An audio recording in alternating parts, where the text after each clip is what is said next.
YouTube, welcome back to the channel. Today is Wednesday, June 8th, 2022, and I hope y'all are safe and healthy. And for today's video, we are going to talk about the news that just dropped on the Division Heartland. And this is brought to you by Tom Henderson.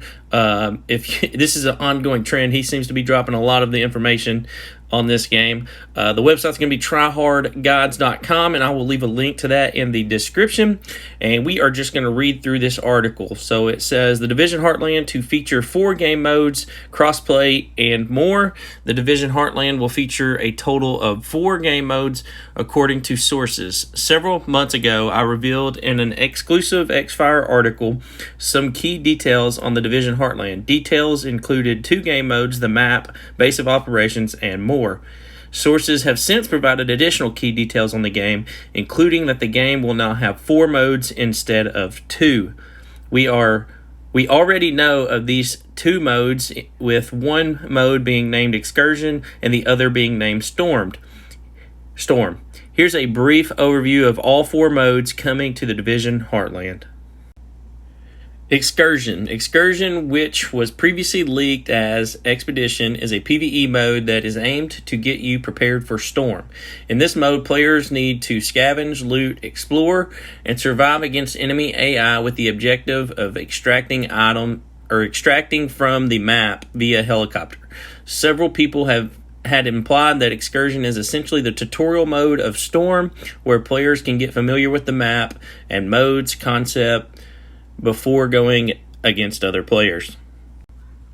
Storm seems to be Heartland's flagship game mode that is PvPvE. Just like with Excursion, players need to scavenge, loot, explore, and survive. But of course, unlike Excursion, players need to fight against other players as well as AI. Unlike the majority of Battle Royale and extraction-based games, Storm is a little different in the sense that the gas expands from random points in the map, making each game different and challenging. Nightfall is the 3rd Heartland mode that is an objective-based PvE mode. Just like with Storm, players need to loot up, survive, and extract to your base of operations. Nightfall is a little different, though, with added layers to increase the difficulty of the mode have been added. The mode requires players to complete objectives throughout the playthrough. Some of these objectives include deploying beacons, tracking down targets, and collecting agent data. Unlike Storm, players cannot extract with a helicopter and instead need to extract via an extraction point on foot at the edge of the map. The catch: players cannot extract from Silver Creek at nightfall and need to survive the night against AI enemies called vultures once the sun goes down. That sounds pretty dope, I'm not gonna lie. Hunt. Not much is currently known about Hunt, but sources have suggested that this mode is more PvP based. Presumably, players will need to kill one another without having to deal with AI.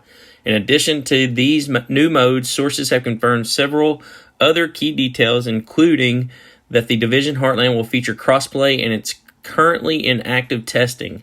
In addition, the game has had a huge overhaul to the likes of its inventory and gear system, which has made the system more familiar to the Division players. Sources have provided under the request of anonymity footage and images of the Division Heartland, and from my own impressions, it does appear that the game is near completion. Ubisoft has already pushed back Heartland's release several times, but it's expected that the game will release by the end of the year. We should be hearing of the game soon, possibly during a Ubisoft showcase, which is expected in the coming months, or it should be shown at this year's Xbox E3 presentation. And that's going to do it for the news drop on Division Heartland. Tell me what you guys think. The game modes sound pretty dope. I'm not going to lie. I'm looking forward to it. I will say that I thought I was a fan of crossplay, but I'm starting to second guess it. Not only for the sheer factor that obviously somebody playing on mouse and keyboard is going to have an advantage over somebody on a controller.